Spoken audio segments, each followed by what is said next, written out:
Good afternoon, everyone. I want to welcome you to this very, very important webinar about the fight against racist terrorism and the fight against militarism and curfews in this country. My name is Judy Greenspan, and I use the pronouns she and they. And I come to you from Oakland, California, where we have been spending a lot of time in the streets, very much like you have been. This is a time we're in the midst of a national uprising against racist police terror. Millions of people in major cities and in small cities, in just about every city imaginable, and small towns across the country have been out in force, demonstrating and protesting this pandemic of racist terror. I have been in the streets in Oakland and in San Francisco for the past several days. We have had some incredibly large demonstrations, and we have hundreds of people who are still in jail. Tonight, we want to hear what is happening around the country. We want to hear what's happening in New York City. We want to evaluate what this rage is all about, totally justifiable against racism and combative resistance to repression, and how we can move forward, how we can best support what is going on in the streets. This webinar is organized by activists and fighters in Workers' World Party. It's a Marxist-Leninist organization fighting for revolutionary change. If you like what you hear and you want to check us out, go to www.workers.org and click on Join WWP to sign up, and we will be sure to have someone contact you as soon as we can. Our first speaker tonight is Larry Holmes. He uses the pronouns he and him.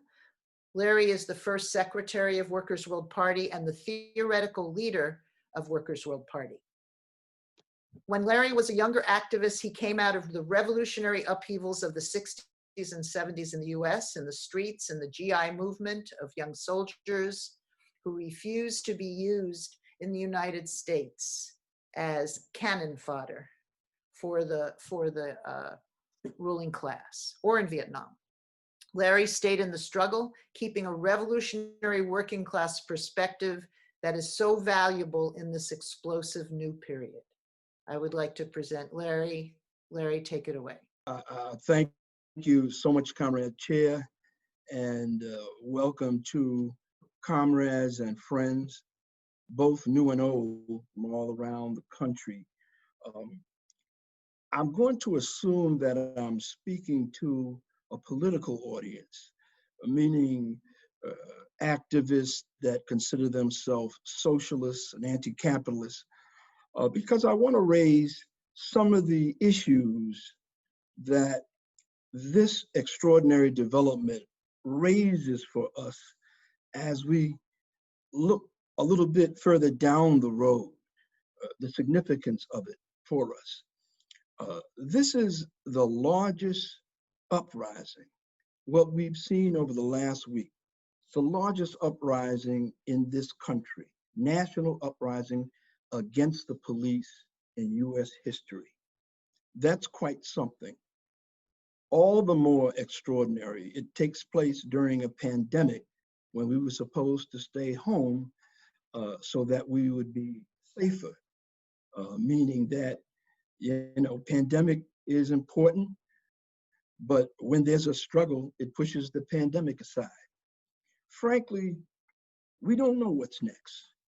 Will the uprising continue? It seems, if you look at what's happening as we speak, that it will. Will the curfews continue? Will the crisis in the ruling class over deploying the military, or how much of the military continue? Where will that go? Even if the struggle ebbs for a brief period, it's bound to break out again, because something new is happening, and there'll only be a short distance between now and the next part of this uprising.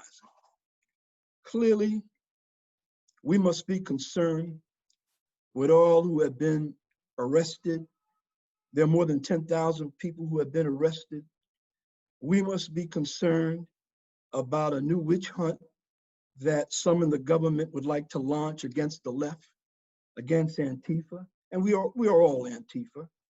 We must be concerned about neo-fascist elements who have already shown up on the streets of cities with their guns. Where is that going? But most importantly, in the coming hours and the coming days, I think all of us should try to do whatever we can to support those who are in the streets and those who are in the jails. It's really a bad thing for the thousands who are in the jails during a pandemic. It's one thing not to be social distancing out in a crowd of thousands. It's another thing to be crammed into a cell for 2-3 days without your mask. That can really spread the pandemic. Comrades and friends, in my view, we've reached a critical bridge with this uprising against the police. It's not just the uprising, it intersects with a number of other things. The pandemic, which has been so brutal on black and brown communities, but also the entire working class. It intersects with the capitalist crisis. Tomorrow, once again, they'll announce depression level unemployment, maybe even 20%, which I think is really probably much more than that. It intersects with sections of our class, from workers in meat packing plants to workers at Amazon to hospital workers, rising up and holding wildcat strikes. It intersects with the growing political instability of the capitalist system and within the capitalist ruling class. Along with that, there are possible enormous changes in the demographics and the political makeup of the working class. The character of this rebellion is very different than other uprising against the police. It is more multinational. It is not only black and brown, but there are many white young people, including white people of all generations, all nationalities of all generations. I think that this may be, to a large extent, because the capitalist crisis has forced a lot of people into the working class, including a lot of young people who have college degrees and graduate degrees and were hoping that they could find a place in the petty bourgeoisie with some comfort and stability, but find out that the crisis of global capitalism is pushing them not only into the working class, but into the gig economy, into the lower rungs of the working class with absolutely no security, no unionization, no health care. And this is part of their radicalization. This is part of their anti-capitalism and part of their anti-racism. Many of these young people do not, as of yet, see themselves as part of the working class. That's where our job comes in. We must struggle to raise the class consciousness of this new, very dynamic sector of the working class. Young workers are statistically the largest section of the working class, not only in this country, but worldwide. One of the obstacles that we have in this is that the working class movement is not as strong, either in terms of numbers and organization, or in terms of progressive and revolutionary politics. If it were, the class consciousness of these new young members of the working class would be an altogether different crisis. It would be a lot easier, but it's possible if we understand it. Going forwards, our job is to bring these new forces into the working class movement.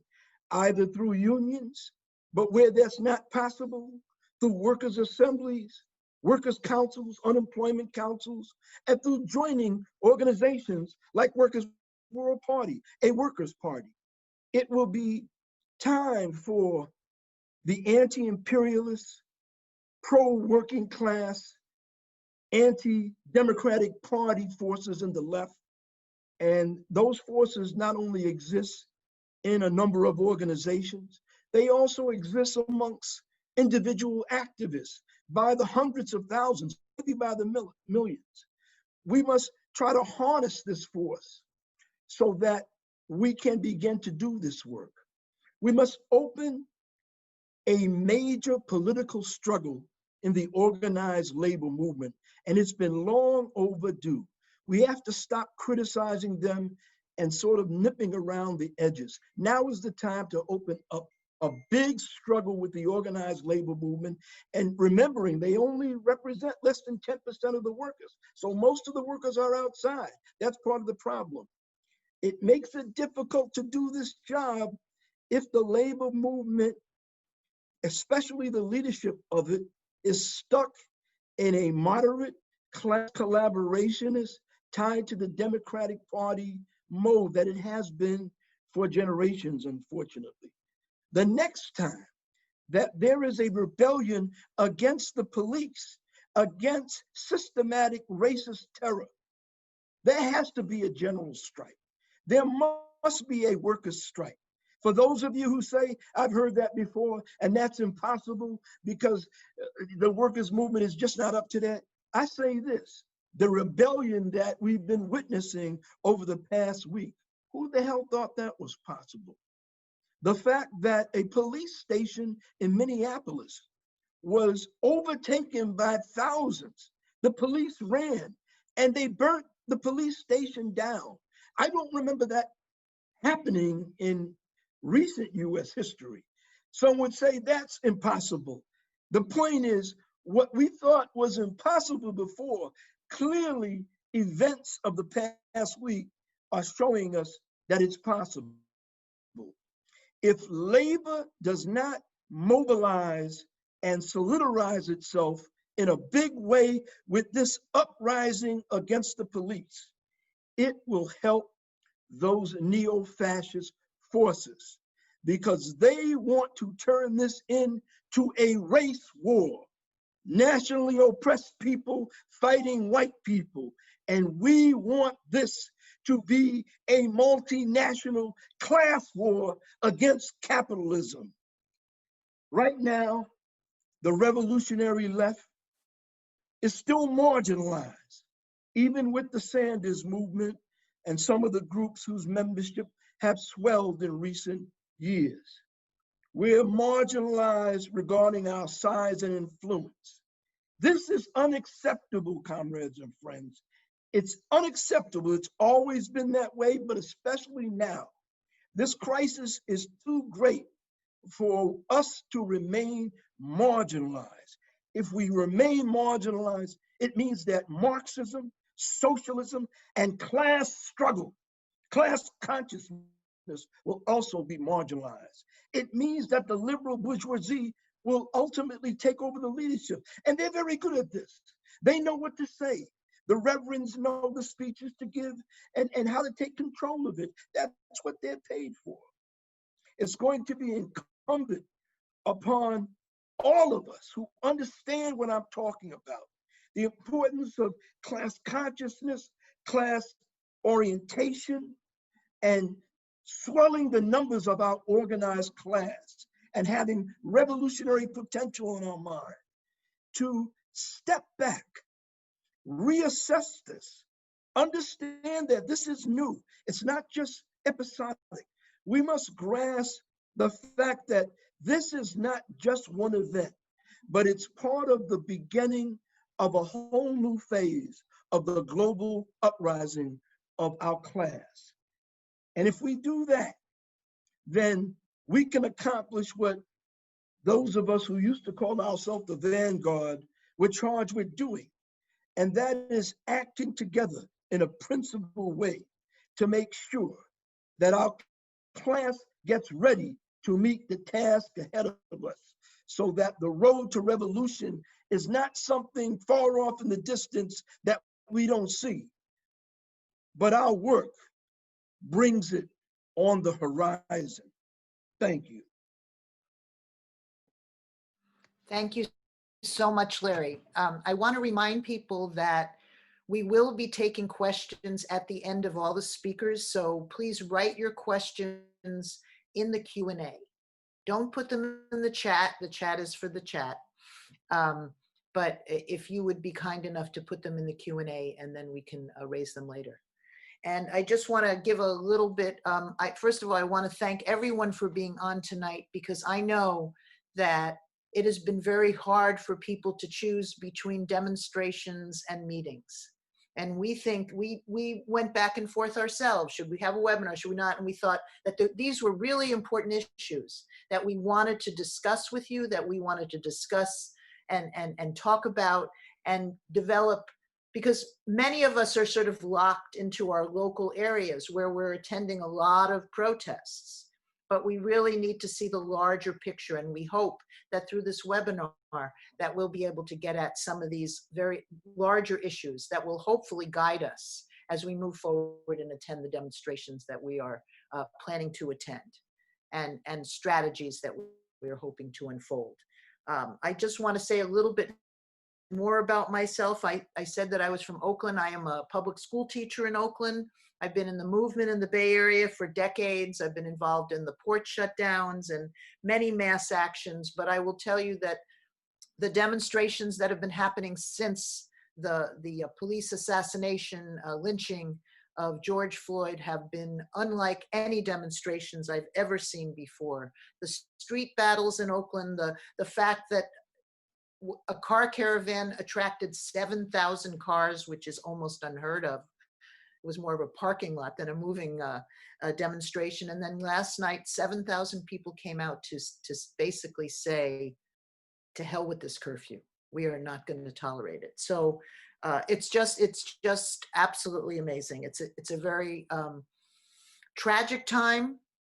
It's a time fueled by the pain of the coronavirus pandemic and the pain of police terrorism, but it's also a time when we're seeing activism and heroism by young people in particular on an unprecedented level. So with that, I'd like to introduce our next speaker, who is Jes Sundin, from a very important speaker from really what we might call the epicenter of resistance at this time for George Floyd. Jes Sundin uses she, her pronouns and lives blocks from where George Floyd was murdered and right up the street from where the police precinct was burned to the ground by protesters. Jes is a longtime international solidarity activist. She is a grand jury resistor.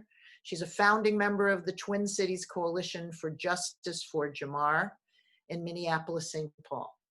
She is active in the National Alliance Against Racist and Political Repression and is a leader of Freedom Road Socialist Organization. And you can follow their incredible coverage of this struggle, the struggle against police terrorism, on Fight Back News. I'd like now to turn over the mic to Jes.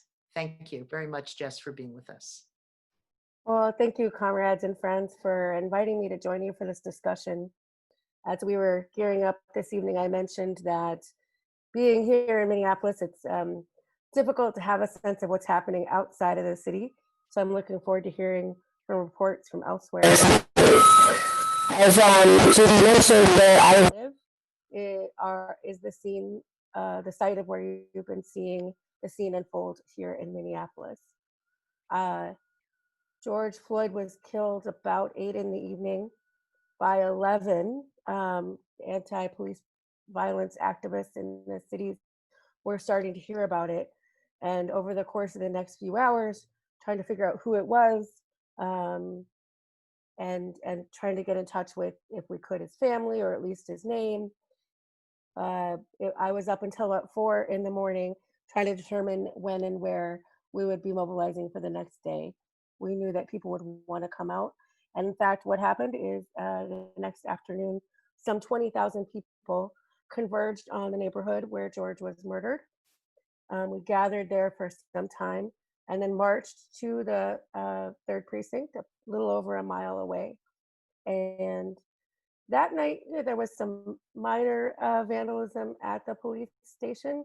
And of course, the police responded as expected with tear gas and flashbangs.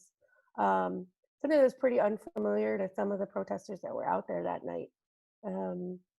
Within a few nights, we had the Minneapolis 3rd Precinct, which is the precinct that patrols my neighborhood, was burned to the ground. We had, I was there when actually the first building was destroyed. It was the Auto Zone, which is an auto parts store kitty corner from the police station. And within days, we started to see graffiti everywhere, Auto Zone, the MPD. And then lo and behold, that's exactly what happened. The fact is that the reason for the big response to the murder of George was, on the one hand, of course, the horrific nature of his murder, which we all saw on video. Those of us in the neighborhood being so shocked that that happened right by where we live. It's a store all of us have been to, an intersection we all know. And George is someone that I didn't know personally, but was well known in the community and very well loved. That said, this also comes in the context of years of struggle around the country. Here in Minneapolis, 5 years ago, Jamar Clark was killed by Minneapolis Police Department in front of about 24 African-American witnesses, and none of their stories were believed. For 18 days, protesters here occupied the 4th precinct in North Minneapolis, a couple blocks from where Jamar was killed. And we had a minor victory. We wanted charges of his killers, of course, but our first fight was to have that decision be made in the light of day, in public, and not in the context of a secret grand jury. So we won that, but in the end, Jamar's murderers were set free. Then, just over a year later, Philando Castile was murdered by police in a suburb of St. Paul. And that's another time, like so many of these police murders, that it was caught on tape. Philando's partner, Diamond Reynolds, and her daughter were in the car with him, and all of the world watched him take his last breaths. And there was a huge response here, huge movement built up at that time, an occupation outside the governor's mansion that went on for weeks. But in the end, Philando's murderer was charged. However, a botched prosecution meant that he went free. And then just on the heels of that case being ended in the courts to a bad outcome was the murder of Justine Damon Rushcheck. And Justine is really different than Jamar and Philando. There were no witnesses to her murder. She was killed in the southwest part of Minneapolis, an affluent section of the city. Rich and white folks live there. And her case also went to court. That was the second time a Minneapolis police officer was ever charged, a Minnesota police officer was ever charged with the death of a civilian. And her killer was a Somali immigrant cop, Muslim. And the result was a conviction in her case. And on top of that, her family was awarded a very, very large settlement. That said, these were the slow building of a movement asking again and again for some kind of accountability. When what happened to George happened, when his murder happened, all of Minnesota had been in quarantine for something like 2 months. Most of us had barely left our homes except for essential workers. And in those cases, the majority of essential workers were Black and brown folks. We have the coronavirus, the pandemic, hitting hardest in the African-American community, where it's most deadly. And at the same time, throughout all of this, so that was sort of the moment that it happened, we live in a city which on the one hand is sometimes written up as one of the most livable cities in the country. It's also one of the most segregated and with the greatest racial disparities in the country. And so the inequalities, the racial injustice, the long-standing history of police violence in our communities, and that reality of people having been pent up and finally coming out of our homes, seeing each other, and doing so in a time of grief and rage, it erupted into something that we've never seen before. The first night after George's murder, 20,000 of us marched to the precinct, but night after night, people came out. First, the auto zone went up in flames, and then in fact, we had banks, we had liquor stores, every pawn shop for 5 miles up and down the street was hit. The Target store was hit, the big box grocery stores, and the small ones as well. For something like 5 miles, we have hundreds of stores and storefronts that have been hit. We also have 2 post offices that were burned, and so much more. What I want to say about that is, on the one hand, we had mass protests that were happening every day, day after day after day. Thousands of people were at those. And then night after night after night, we had people, especially youth and especially Black youth, coming to the streets relentlessly to continue to demand justice for George Floyd. What happened sort of, then there started to be responses. First, we started to see the University of Minnesota, and then later Minneapolis Public Schools canceled their contracts with the Minneapolis Police Department. We had the state AFL-CIO and the state AFSCME organizations distancing themselves from the Minneapolis Federation of Police. And now we even have the city council in Minneapolis, some of the members, a minority of them, calling for a disbanding of the Minneapolis Police Department, which has such a long and horrific record of violence, and especially racist violence in our communities. Where we stand today is that the 4 officers involved in George's murder have been charged. The case was taken out of the hands of the county prosecutor, who has completely failed the city and these communities over and over and over again. And it's now in the hands of the state attorney general, Keith Ellison, who has some weaknesses in terms of his record on addressing police crimes since he's taken office as attorney general. Nonetheless, I think there's generally a view that this is a positive development, and we're hopeful that we're going to see a rigorous prosecution that leads to the, to getting these killers off the streets once and for all. But what we're left with is a system of policing that is fundamentally unchanged.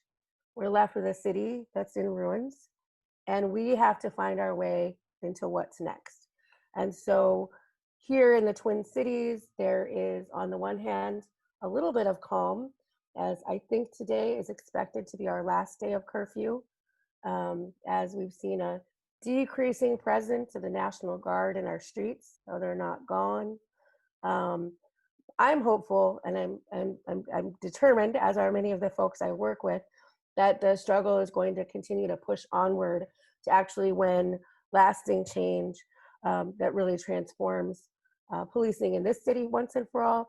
And I have to say, the greatest source of hope for me is knowing that the spark that caught fire in Minneapolis has spread across the country.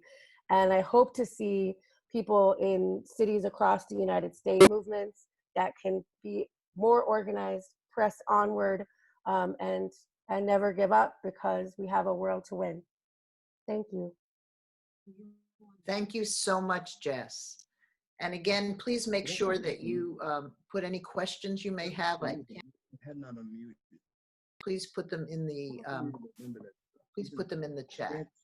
I'm sorry, in the Q&A. Okay. I would I'd like to introduce our next speaker, who is Monica Morehead. And it's a great honor to introduce Monica. Monica Morehead is our next panelist. She is a managing editor of newspaper, and you can find us at workers.org. You can find that's the headline of the latest newspaper, which is now being published as a PDF. Monica is the editor and contributing writer of Marxism, Reparations, and the Black Freedom Struggle. Monica's whole life, from a youth in Alabama until now, is bound up in the national liberation of oppressed peoples and workers against imperialism. And now I'd like to turn over the microphone to Monica. Thank you. Okay. Good evening, everyone. I don't know whether you can see my shirt or not, but I'm proudly wearing my Colin Kaepernick shirt because I feel, it's very appropriate these days. And I'm so glad that his actions 4 years ago when he took a knee are reverberating, not only here, but around the world because of what they symbolize, like the struggle against police terror and systemic racism. Now, this rebellion has not only swept the US, but is electrifying the entire world, from Palestine to France to Iran to Africa. Every global sector of society has been impacted because imperialism is both at home and abroad. Millions of people around the world are literally sacrificing their health during the pandemic to be in the streets, to demand justice for George Floyd, and to say Black Lives Matter. There was a homemade sign that I saw in a Los Angeles protest that said, quote, "Racism is a pandemic," end quote. It is a good reminder that institutionalized racism and the pandemic have one major thing in common: the capitalist system and the deepening crisis it has slowly been drowning in since 2008. Our party has been predicting since the 2008 economic crisis that capitalism is coming to a dead end. It is just a matter of time of how slow or how swift it will happen.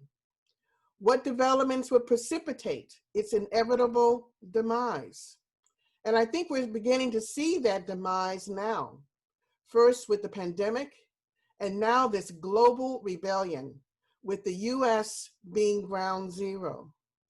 Many of us of an older generation have witnessed heroic rebellions in the 1960s, 1990s, and even most recently in 2014 in Ferguson, Missouri, following the killing of Michael Brown.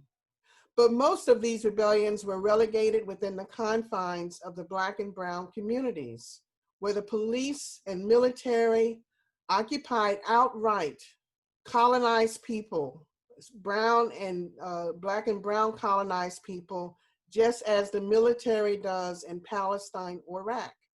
What we are seeing today is a rebellion of a whole different character, especially its multinational character. While the Black Lives Matter has a major voice, it's Black, brown, white, and indigenous youth who dominate the numbers, which helps make support for this rebellion so widespread, along with social media. Yes, this rebellion was definitely sparked by the torture and lynching of George Floyd, but the anger and frustration had been percolating below the surface for such a long time, including the recent murders of Ahmaud Arbery in Georgia, Breonna Taylor in Louisville, Kentucky, Tony McDade in Tallahassee, Florida, and the other murders that Jes mentioned in her talk. Just think about this. A recent poll was taken where 54% of those polled approved the torching of the Minnesota police precinct on May 28th. 54%. This all shows how developments can rapidly change everything in an instance, including class consciousness. The billionaire ruling class, their Wall Street investors, and the Trump government are so nervous, knowing that their entire system is under scrutiny and under attack for ignoring the early signs of the pandemic, the lack of testing and healthcare for everyone, including essential workers, the food shortages, the evictions, and now the unemployment rate, which is approaching, I think, 25%. I mean, that's pretty much like Great depression levels. And this is not counting 2 million incarcerated workers in prisons and detention centers, undocumented migrant workers, and working class and oppressed youth. That's who we're seeing on the streets since George Floyd died. But as we have all seen, workers are fighting back with strikes, sit-ins, car caravans, and even resisting the armed neo-fascists who want to reopen businesses. In every instance where there is rebellion, no matter the catalyst, the merging of national oppression and class oppression becomes acute. People of color in large disproportionate numbers have always endured cyclical poverty, resulting in an occupied army, like the police, where people are viewed as less than human, like George Floyd. When you live under a system of the haves and have-nots, and a rebellion, a resistance will break out. Remember all the countless slave uprisings against the slaveocracy before the Civil War that were labeled as being, quote unquote, illegal and violent, quote unquote, by the oppressor. Well, this uprising today against another form of oppression, where the words, quote, looting, violence, and vandalism of property are triggering words meant to divide the workers by nationality and class, and also by generation. As Dr. King implied in 1967, a riot is the expression of the unheard until no business as usual social upheaval is heard. During Hurricane Katrina in New Orleans in 2005, so many Black people were left to drown, especially in the Ninth Ward, and were used as target practice by armed white neo-fascists when they desperately tried to escape the rising waters, desperately trying to go to white parishes outside of New Orleans. When people of color expropriated, yes, I said expropriated, essentials like food and diapers, they were shot on sight or arrested by the police to safeguard the private property of the super rich. A system that is set up for the rich to get richer while the poor gets super poor gets exposed when a catastrophe like Katrina happens, or an uprising against an oppressive system by any means necessary. Targeting property is a feature of any uprising. And there is no comparison between youth taking shoes, food, clothes, video equipment, whatever, and Wall Street bankers and corporate bosses collectively stealing hundreds of billions of dollars from US taxpayers in the form of emergency funds, pension funds, military budgets, or bailouts. And George Floyd lost his life over a fraudulent $20 bill. That is what his life was worth under capitalism. Wall Street is the real looter of workers' wealth in the billions of dollars every day, including the measly $1,200 stimulus checks, which some people still haven't even received. In closing, the ruling class's worst nightmare is when sustained rebellions break out. Why? Because it is a threat to capitalist peace and stability. That is the rule of the minority over the majority. Calling out the military against the masses is the last resort for the bosses who fear really a socialist revolution. This fear is reflected in the internal split between Trump and the Department of Defense over the military force used to attack protesters near the White House this past Monday for his stupid photo op. This split is a good thing for the movement, and hopefully the rebellion will help widen the schism.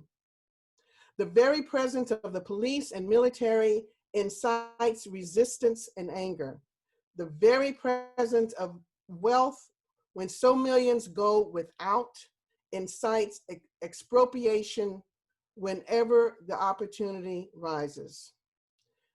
Comrades and friends, the only solution to these class antagonisms is social revolution, which we are seeing hopeful signs of now.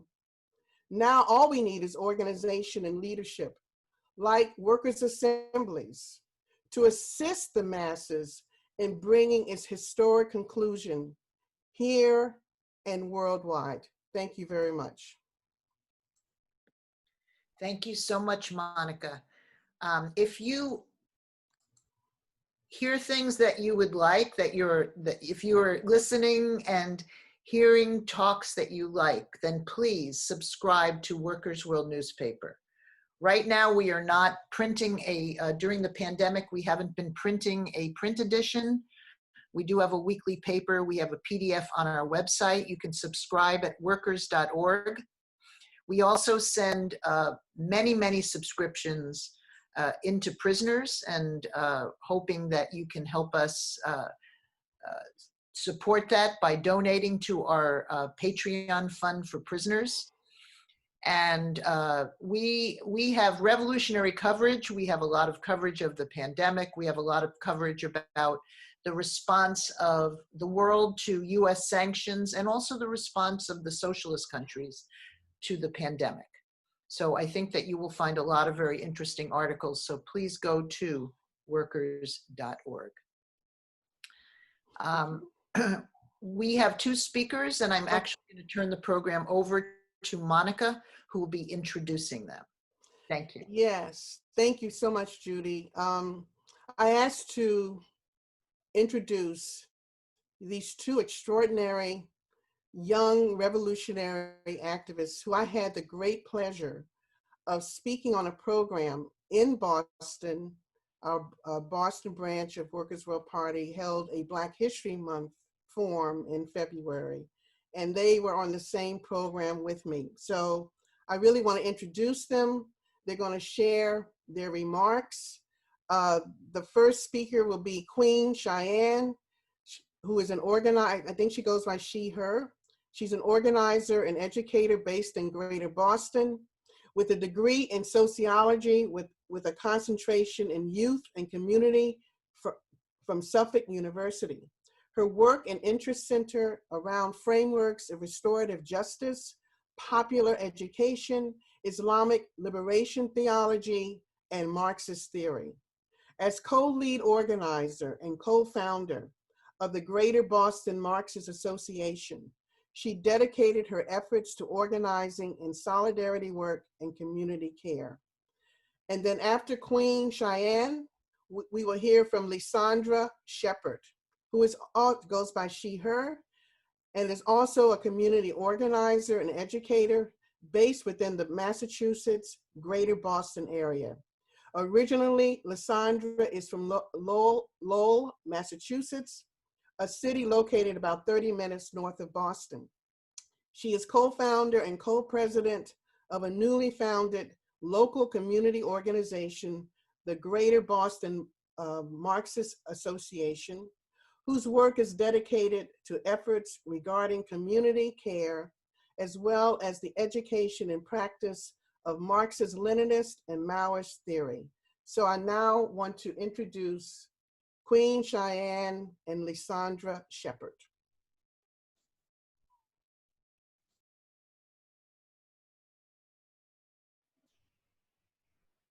Thank you so much, Monica, for introducing us. And thank you so much, Workers' World, for having us. Can everybody hear me? I'm sorry, my voice is a little bit gone. Yes, we can hear you. Thank you. So again, I just want to thank Monica again for the great introduction, as well as everybody here for coming to hear us speak and to have this really important conversation. This is the conversations that we need to be having in tandem with protesting that we believe in Greater Boston Marxists. Before we begin, we just want to inform everybody that we will be discussing police and military violence in our experience on the ground in Boston thus far. And so we just want to give that heads up and that content warning for everybody just before we start going forward. So ourselves at the Greater Boston Marxists and our volunteers have been on the grounds, not only in Boston, but around Greater Boston, such as in Lowell and Brockton, nearly every day this week, not only to attend the protest solidarity, but to hand out care packages of protest supplies such as PPE, water and snacks, hand sanitizer, tear gas solution, and other gloves and masks and other PPE supplies. And this is all a part of the greater initiative that we've been working with the Boston Mutual Aid Fund. And while we have experienced an unprecedented amount of unity and demonstration and solidarity efforts, led by folks in all different facets of the community, such as demonstrations led by the primarily Black youth group, Black Boston, in their protest on May 31st, the Black Lives Matter March on Blue Hills Ave, and the Mass Action Against Police Brutality March in Dudley Square. Ourselves and our members have witnessed and experienced also the violence and the terror heightened and incited by the military and police presence. And so we are just going to talk about that again a little bit. First, one of the first protests we attended was on May 31st, and was the Mass Action Against Police Brutality March in Washington, from Washington Street in Boston to Dudley Square Park. And it was right across the street from the police station over in Dudley Square. And the surveillance during this time was extremely heightened. And with journalists and police officers on the roof of the police station, ready to take pictures of protesters throughout the entire demonstration during the time that we were in Dudley Square. And protesters were showing solidarity with many Black, brown, Muslim, and other folks of color who were protesting by holding up their signs and trying to block out the protesters from the pictures that they were taking from the roof. But there was a heavy rotation throughout the entire protest of people on the roof taking pictures. And specifically, we already understand Boston has a heavy surveillance, as a heavy surveillance city for many years, specifically with the induction of the CVE programs, first implemented the peace programs promoting engagement, acceptance, and community empowerment, and other CVE-backed programs targeting primarily Black and Muslim youth in Boston, and also focusing solely on Islamic and Black extremists. Many of these communities were most impacted by the military presence and the police brutality, and these were also many of the communities that were also organizing many of the demonstrations and protests. Primarily also the demonstration on May 31st that was primarily organized by many Black youth in Boston and also Black Muslim youth in Boston. And these also heightened the very vulnerable situation that many of these youth and these communities are in right now. And with that, I'm going to pass it on to my co-founder and co-lead organizer, Lysandra. Hi, everyone. And I want to thank Monica also for that amazing introduction.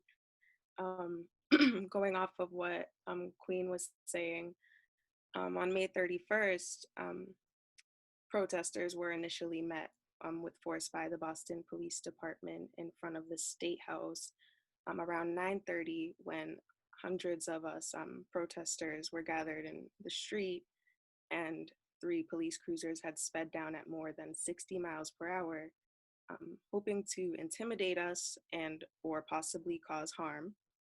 Shortly after, when we had made an attempt to go home, it was quickly realized that the MBTA was shut down and trains were not making stops in the areas that were in close proximity to the downtown area where the protest was being held.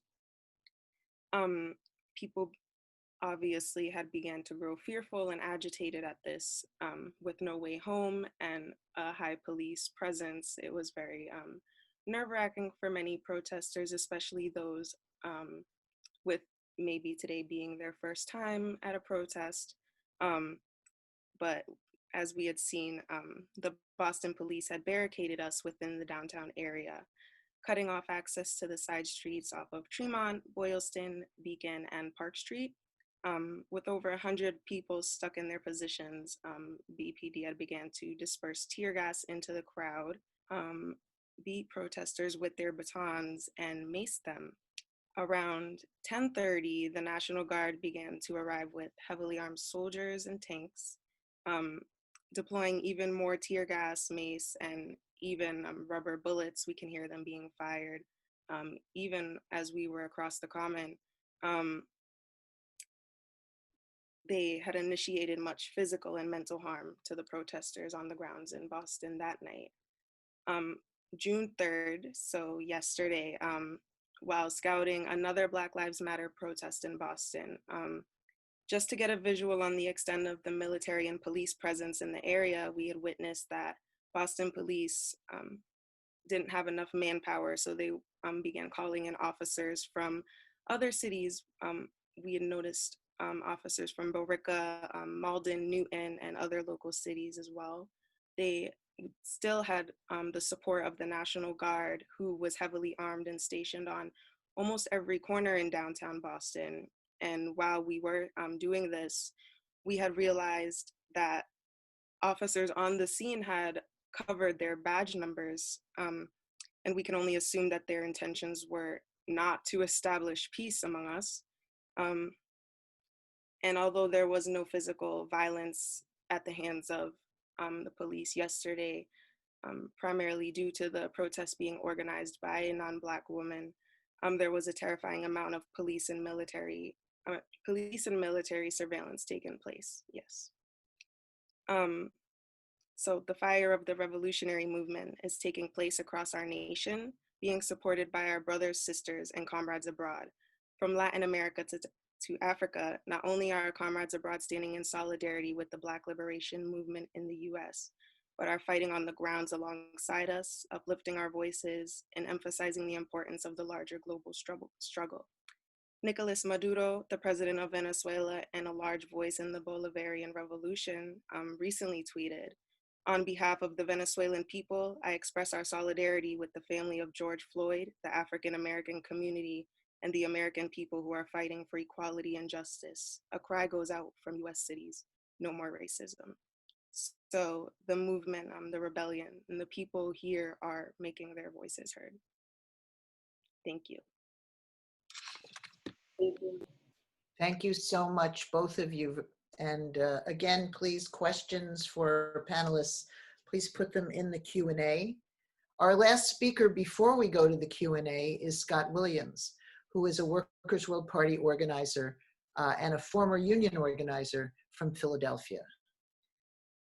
Philadelphia is notorious for very high levels of police mass murders of oppressed people. Because who can forget the bombing and the burning of the Move House, or the years we spent nationally to stop the execution of still imprisoned political prisoner Mumia Abu-Jamal. And all of this was under the notorious police chief and then mayor, Frank Rizzo. Well, Rizzo's statue has bit the dust. It was removed by the city in the dead of the night, and it was removed after it was decorated by demonstrators for his racist legacy. Sorry about that. Rizzo's hated statue has been removed by the city. It was too big to be torn down, unfortunately. And Workers' World Party called a rally just down the street from the hated statue today. The rally was called, it drew today some 10,000 people, and an incredible march took place in the streets. And we're so glad that Scott could be here. We weren't sure if he could make it because he was out there in the streets protesting against this racist terror. Thank you. And now I'm going to turn it over to Scott. Thank you for being with us here today, Scott. Thanks, Judy. You really know how to make me feel like a celebrity. I really appreciated that introduction. Well, comrades and friends, we're obviously, I don't have to tell you this, but we're living in the midst of a tremendous, historic, working class rebellion. And frankly, it's been an honor to learn from the youth and youth of color, especially, who are so emphatically united against racism, genocide, and state repression. The youth are in the lead, as many older people kind of say tokenizingly, but it's so serious and it's so real and it's so thrilling. The struggle against racism, the cutting edge of the struggle against the entire capitalist system has reemerged as the focus for millions of young people who are marching in the streets. As the popular quote from Lenin goes, there are decades where nothing happens, and then there are weeks where decades happen. In that way, we are learning so much every single day. We're seeing, for some of us, we can still taste these kind of chemical weapons and tear gas that have been fired on us. But we can also feel the rebellious energy of, throwing water bottles back at SWAT tanks, kind of like the iconic photos of Palestinian youth throwing rocks at probably that exact same tank. Well, basically, like everybody else, I'm exhausted. But this energy of this period is frantic, it's overwhelming, but in so many ways, it's liberatory. Here in Philadelphia, one of what they call the poorest of the top 10 biggest cities, we've seen every night, we've been sleeping on the sound of bombs going off, literally hundreds a night. We have helicopters hovering right now over my house. We have, we've also had, hundreds and hundreds of arrests for people missing curfew, and we've had white fascist gangs roam our neighborhoods and start attacking random people of color. I mean, there's so much repression. But at the same time, we're learning so quickly, and we're learning that solidarity is our only tool to defeat and to fight back. And the state, they want to crush us. But guess what? We are continually inspired by one another, and we're always fighting back. And what the mood in the streets has been one of, incredible optimism. Meanwhile, we've not recovered from the COVID-19 pandemic or the economic collapse. Right now there's more adults in this country who are unemployed, incarcerated, or forced out of the workplace than there are people who are working, whether they're at work or not. That means over a majority of adults don't have, any kind of relation to the workforce. I mean, but still, and I don't know, let's see, sorry. I'm so excited. We're living in an empire in decline. It seems like we have three choices for the future. One, which is fascist, white supremacist capitalism. Two is neoliberal capitalism, the kind of Joe Biden, Barack Obama approach. Or three, socialist revolution. Donald Trump, the key organizer of white supremacy and fascism in this country, has encouraged police and military to continue to kill our class. Yet the repression of this movement is not a Republican-only thing. This has been consistent with how the U.S. has treated revolutionary struggles against racism throughout its entire history, including indigenous nations, Black Panthers, Young Lords, the Black Lives Matter movement a couple years ago, the Occupy movement, and many other great struggles. This repression has been so great because of the fear of this tiny, tiny class of billionaires has in the fact that hundreds and hundreds of millions of us in this country alone can unite to overthrow them, can unite to defeat them if we can overcome oppression and different forms of division within our class. We also have the liberal bourgeoisie, the more sophisticated boss, as we say. They have attempted to assert themselves right now with their neoliberal approach. They're looking for a way out of this crisis by playing the good cop, the friendly oppressor. In Philadelphia, our mayor had city workers tear down a statue of fascist Frank Rizzo 2 nights ago.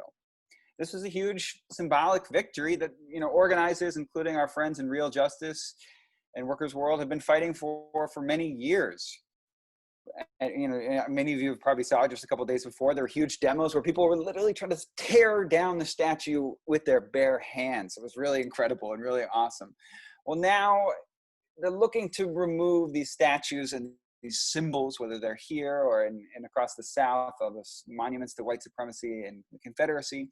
We're seeing these kind of symbolic victories.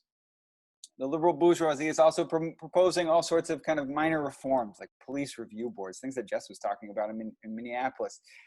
Perhaps cutting back on the military or the police budget, or maybe taking a few of the military weapons away from the police. The police, but at the same time, are changing their tactics here in Philadelphia. Instead of brutal repression, They're using their NGOs and their trained gatekeepers and their celebrities and their misleaders to take over the movement and to turn it into a way that is acceptable for the liberal bourgeoisie. But we need to be clear. None of these people have any answer for the conditions that which gave rise to these police murders. Not Joe Biden, not your local Democratic mayor. Their entire system is bankrupt. So in this context, we say it is right to rebel. Any tactics used by oppressed people to get freedom cannot possibly compare to the violence of a system which for centuries has been based on genocide, dispossession, racism, and exploitation. None of these token symbols or reforms, meanwhile, will mean anything to the youth who liberated food or diapers or any of the goods they've been denied. These review boards will mean even less to the racist police who frankly continue to ruin people's lives and continue to keep working and basically continue their function as slave catchers. The capitalist system is suffering from a continually growing crisis that Monica talked about. Greater labor productivity has led to growing number of people in the working class who have no future employment. And we've seen this even more extreme now. Basically, under capitalism, you have no future without a job. And for the millions of youth in the streets, that's a really big challenge right now. No amount of prisons, killer cops, or phony state actors will stop the major issues underlying this crisis. Millions in the streets right now resisting Trump's fascist tactics have shown that the vast majority of this country are opposed to fascism and to racism. And to that, we should be cheering. We should be very excited about the future. But even if Trump is defeated, neoliberal capitalism of Joe Biden will not change the basics. So what is the way out of these deep crises, whether you're talking about the economy or the climate or the pandemic? How can we turn this rebellion into a revolutionary situation to end capitalism? What types of organizations are needed to challenge the ruling class and basically topple them and create a new society where the people, the 99%, the working class, run society, the economy, and the government? Well, one idea that we've always turned to and built many times is building people's assemblies and workers' assemblies. Well, hopefully this will be possible soon. Maybe it's technology that'll help it out. But we need to find ways to bring and build a united front in this period, even despite the challenges of organizing during a pandemic. Another important form, and this is kind of the ending of my talk, we'll get to the questions. Another critical form of organization is a revolutionary party. We encourage you to join a revolutionary abolitionist organization like Workers' World Party, which has a broad view of all of the issues facing our multinational, multi-gendered, multi-generational working class. Many people end speeches basically by telling you to go get organized. One strategy that has been successful in getting organized in revolutions across the world over the past 100 years is the model of a Marxist-Leninist political organization, a party of fighters, a party of skilled social scientists, of people who spend their lives thinking about these kinds of moments.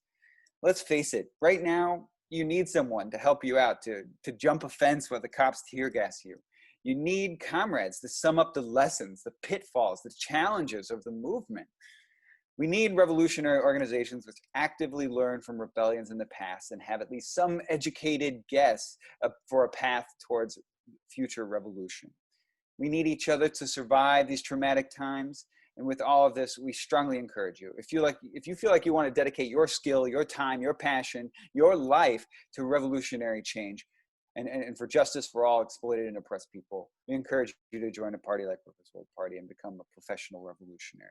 So with that, Black Lives Matter, free Mumia, abolish the police, free them all, and build a workers' world. Thanks, everyone. Thank you so much, Scott. And I'm glad you made it back safely from the demonstration. I know you had to leave a little early. So before we get to the Q&A, I just want to do a little, what would a webinar be without a fun pitch? And I mean that very, very from the bottom of my heart, because we're in the streets, we're involved in jail support and mutual aid programs and solidarity, and we are a total volunteer organization. There are no big funders that are going to fund a revolutionary party in this country. So here is the way to donate to Workers' World Party, because unfortunately under capitalism, we need money to survive. If you can help, even with a small donation, we put every penny into the struggle. We don't have any big overhead and we don't have any paid staff. We are volunteers. You can donate 3 ways: through Venmo at Workers World, through the website workers.org/donate, or Patreon Workers World Party. And the Patreon fund at this point is going for prisoner subscriptions. So we really would love your support in that area too. Once again, this webinar has been brought to you by the Youth and Workers of Workers World Party, which is a Marxist-Leninist organization fighting for revolution. If you're interested in learning more or in joining, go to workers.org and click on Join WWP to sign up. I'd like to invite all the panelists to turn their videos on so that we can all participate in the question and answer session. Please keep your mute on until you're answering the questions, but that way it's a nice way to end a program to have everybody come on. So I'm going to start with, we've gotten a lot of questions and we may or may not get to your question. I don't know what's going on, but we may or may not get to your question, but hopefully you can be in contact with us and we can talk to you one-on-one with some of the questions.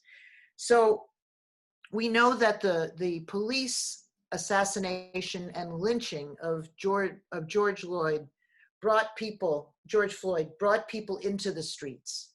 But something else happened that it took very long time, and I think it was yesterday, when finally all the cops were charged.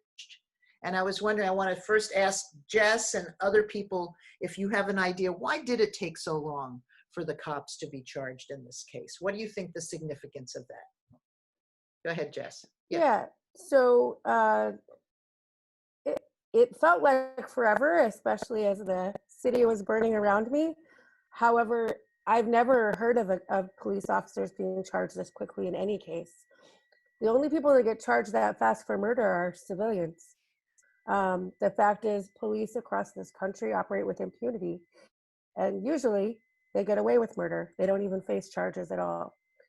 That said, the Hennepin County prosecutor, who was originally responsible for the case, had people on his lawn every day, day after day after day.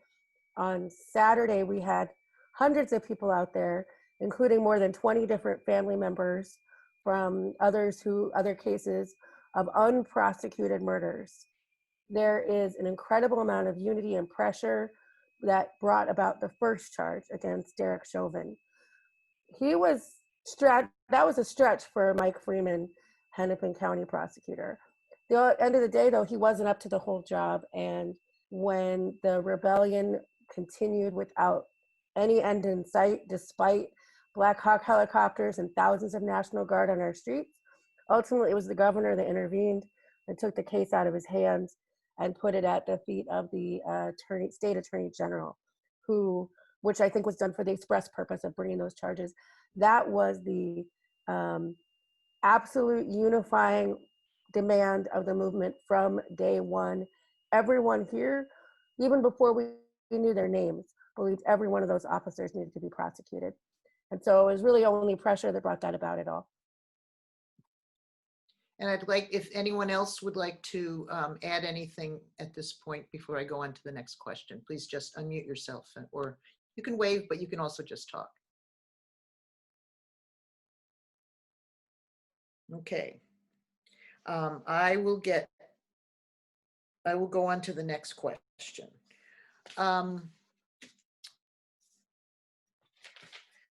So what we have seen a tremendous criminalization of people who are involved in these protests.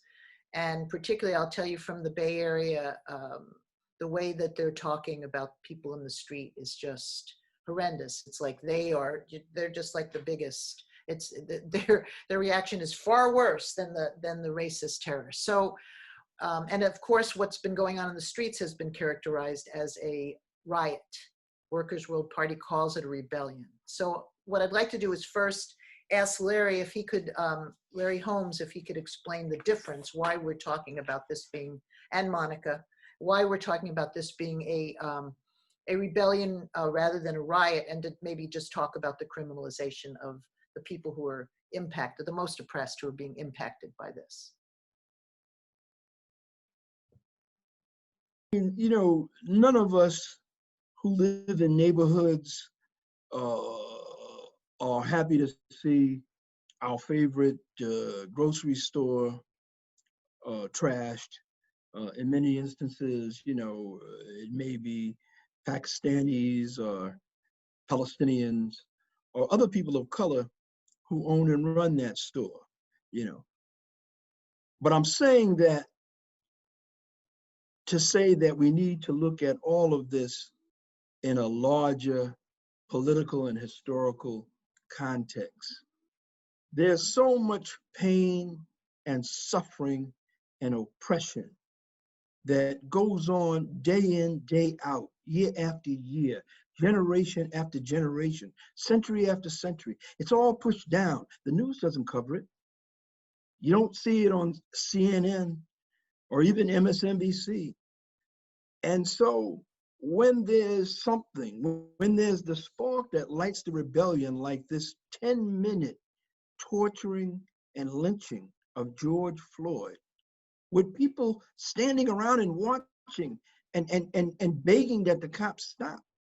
When something like that sets off a rebellion, all of that pain, all of that suffering that is quiet, that the bourgeoisie doesn't address itself to, that the news doesn't cover, it blows up.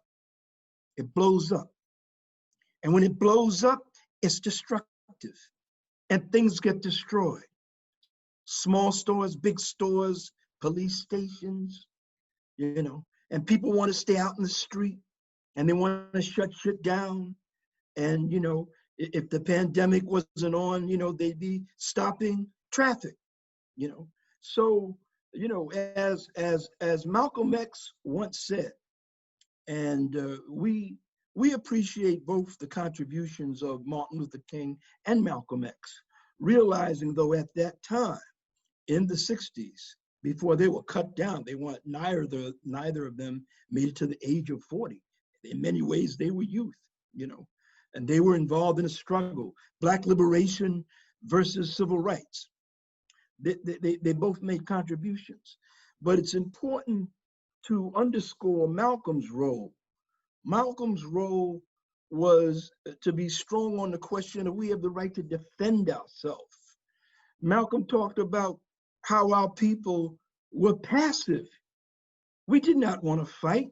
Who wants to engage in struggle and violence and whatever's necessary to get attention? People just want to live their lives in peace, with love, and know that they have health care and a roof over their head and the things that they need to try to be happy. Terrible things have to happen to people before they are pushed to the wall and they say the hell with it.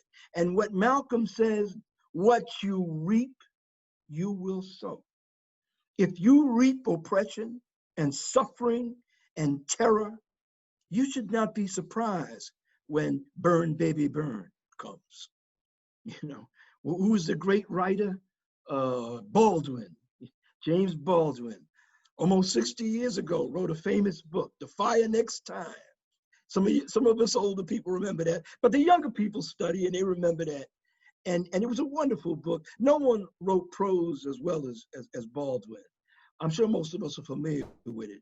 And he was warning capitalism. He was warning the white supremacist hierarchy.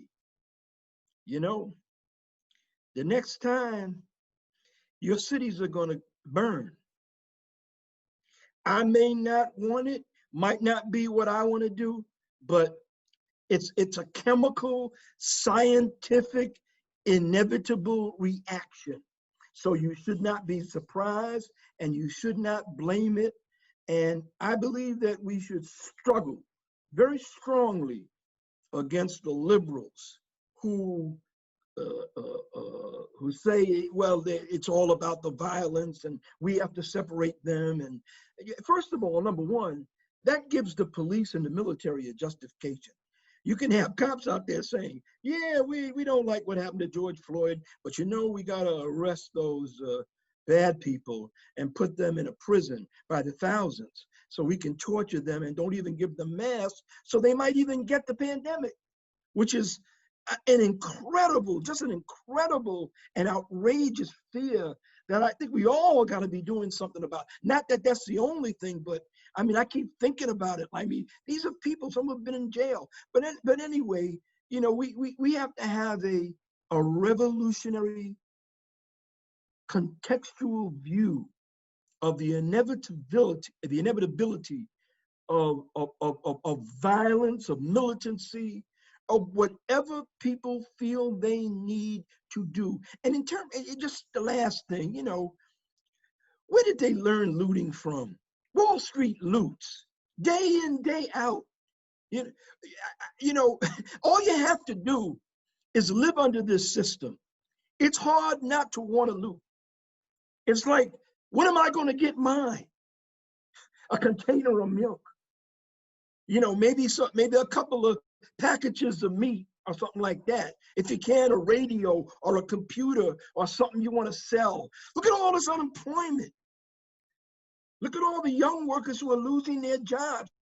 I've heard interviews, you know, from them in the media, those who have been arrested for so-called looting and stuff like that. You know, what do you learn from a society that pretends to be democratic and wonderful and the best thing on earth, but in fact is full of looting? It's a looting system. It's a looter's criminal system. So look in the mirror, bourgeoisie, and blame your looting self.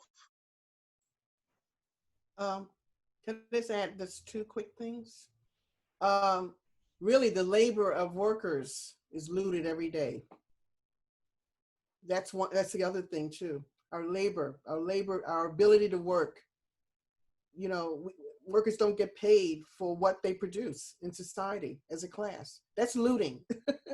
That's also looting. But I just wanted to raise two examples of this issue of rebellion, because of course it's all about what's underneath. When I was writing, I've been doing a lot of writing about what's been going on in Minnesota, and one important fact that I learned, and maybe if I'm wrong about this, Jes can correct me on it, but I think the Minneapolis, maybe it's Minneapolis and St. Paul, I'm not sure, but I think it's just Minneapolis. I think the Black population is like 20%, something like that overall. But now that's, you know, it's a majority white city, although it's probably, you know, but it has a you know, highly concentrated Black community. But since 2009, that's 11 years, over a course of 11 years, 60% of the arrests in Minneapolis have been in the Black community. That figure alone justifies a rebellion. That figure alone. And the other two things I wanted to raise, which is very, very interesting, to show the solidarity and the support that this rebellion has been getting inside of Minneapolis from small business owners. This is interesting. The owners of the store, Cup Foods, where George Floyd allegedly was passing this counterfeit, this fraudulent $20 bill, the two owners have been on a lot just to say that if they were there, and you know, they have workers, you know, it's a small business, they would not have called the cops on George Floyd. They said they would not have called the cops because of the history, the history of police harassment in that area. They were, in fact, they helped pay for the funeral. They announced that on CNN. And they've been out in the memorial, and they've been on a number of times talking about police harassment in that area. And the other thing, this is really quite something too, I don't know whether he's South Asian or Pakistani, a restaurant owner had his business burned. And he was watching it on TV, and his daughter, and I put it on my Facebook page. My daughter said he wasn't upset at all. He said, let it burn. He said, let it burn. I want justice for George Floyd. That's what he said. So again, there's such a, you know, this goes to show that how important building solidarity, broad solidarity for a rebellion is so, so important. And that's why this issue of peaceful versus violent, and, you know, all you have to do is look at the cops and see, they epitomize violence just by them being in the community. They epitomize violence. Who needs the cops for a demonstration? They should be all out. We should demand that the cops get out of all demonstrations. They're not needed. Because that's who the people are, this is who they're fighting against. Of course they're gonna be enraged. Of course they wanna throw stuff. I mean, it's justified. And that's what makes it a rebellion and not a riot. The police riot, the people rebel. Anyone else would like to add anything to this? We'll go on to the next question. Go ahead, Jes. I would just like to toss out, the dynamics in the community are really interesting. The restaurant you were talking about is Gandhi Mahal. It's an Indian restaurant. The relationship with Cup Foods is more complicated. There's a lot of tension that remains in the community. That said, I do think that across the board, we've seen we've seen the taco trucks down at the memorial site giving out free food. We saw protesters take over the hotel that's 2 blocks away and occupy it for the unhoused folks, mostly Native folks that live in this neighborhood. When there's a curfew, where do you go? And they're still there now. And there is really broad support.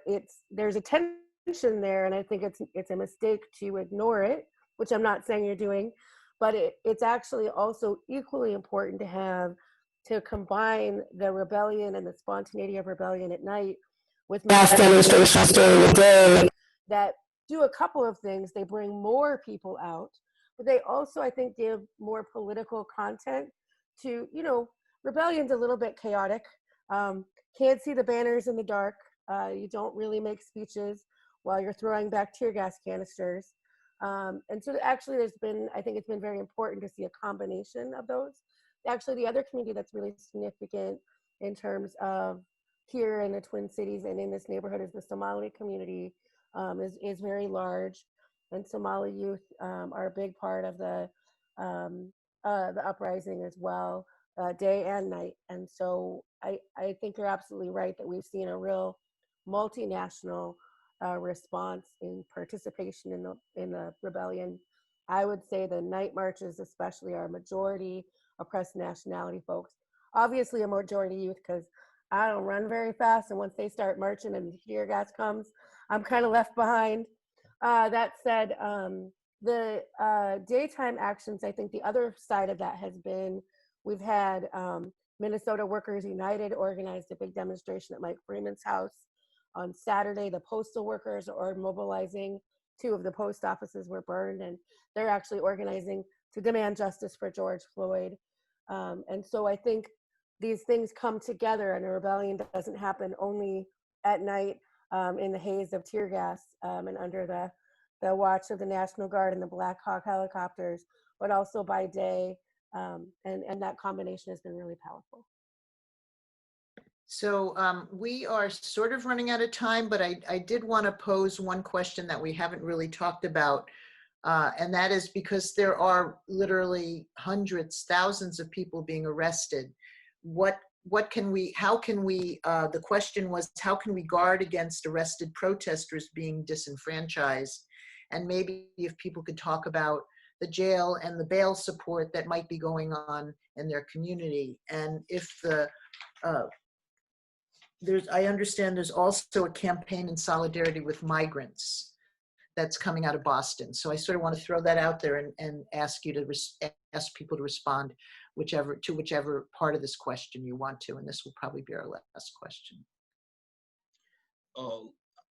I would say this, a sister who was actually scheduled to co-chair this webinar, Sadiqa, one of our comrades. The reason why she could not do that is because she's in the Bronx where she lives at jail support. And the jail support work now is so desperately necessary. There was a big demonstration there tonight, you know, and the police in New York, liberal New York with our liberal mayor, you know, they're still arresting people, you know, aggressively and brutally. But I want to make, and, you know, I think that in every city, and there's so many cities, so many places, but, you know, especially the big cities where there are mass arrests, Los Angeles, Philadelphia, probably Chicago, but many more, I'm sure, every part of the country.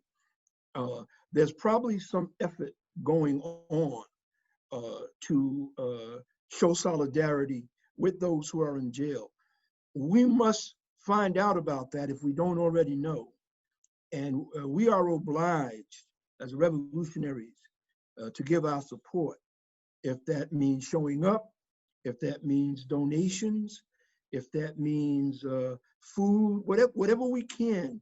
And I especially want to speak to the comrades and friends of my generation, you know, who may not be in a position to come out on the street.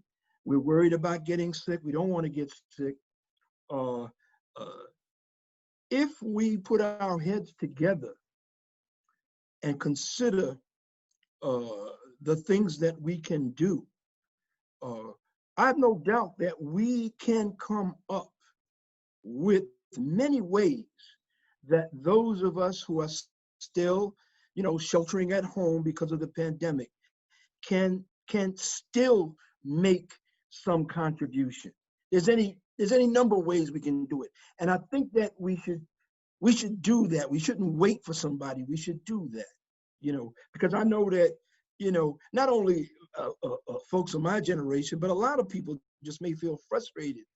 I can't be out there. I can't, you know, I can't be with the people. I can't. Don't feel frustrated. Just find a way. Find a way. What any little you can do, it's appreciated and it's necessary, because it's solidarity, and that's what the people need.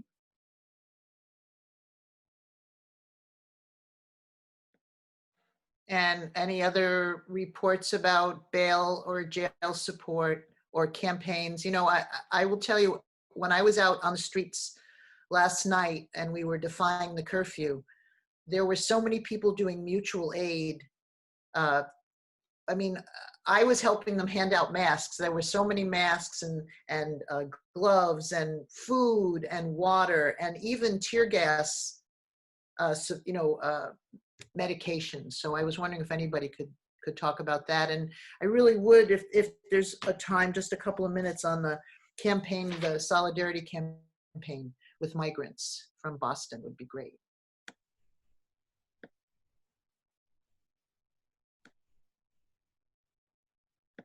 Anybody? Okay, yeah. Speaking from Boston, the Greater Boston Marxists have been on the grounds almost every day this week for designating PPE efforts, handing out masks, sanitizer. We also did figure out how to make tear gas solution by mixing 8 ounces of water with 2 parts of baking soda. And we've also been handing out snacks and water bottles so that protesters can stay hydrated and have energy for the rebellion. And that's just one of the mutual aid campaigns that we've been working on throughout what's been happening recently. And that also, quickly to just add on to that, is a part of a larger campaign that we have been working with some Muslim organizers in Boston. And it is the Boston Mutual Aid Fund that has been happening here. And we have been raising money, and it has mostly been the Greater Boston Marxists who have been on the ground passing out the supplies. but we have an unprecedented amount of volunteers, of drivers, of donators, of people who are securing, safety plans for rides for Black youth after, the protest on, or the demonstration actually on May 31st by Black Boston. This was a Black youth group that organized this protest, with the help of Black Lives Matter Boston, a primarily, Black and Muslim, youth group. And they came to this protest, and it was unfortunately, met with extreme violence by the police and by military presence. And with that, the T was shut down, and many Black youth during that night, and many youth in general, youth were the main, participants of this protest in specific, were unable to get home. They were unable to get in a Park Street at Downtown Crossing. People, including myself and Lisandra, had to walk all the way, for people who understand that length, from Park Street to Kendall Square just to even get back to our house. And so that, even then, trying to, again, navigate all the streets that they had closed off was an extremely, terrifying situation, and not even including, some of the members and friends and people, loved ones we had that also were, affected and hurt during that time. So that is definitely one of the campaigns that definitely was started and has been growing significantly with Samaya Zama, and I'm going to find her last name. Her first name is Zubeda, and I'm just forgetting her last name right now, but I want to look it up so that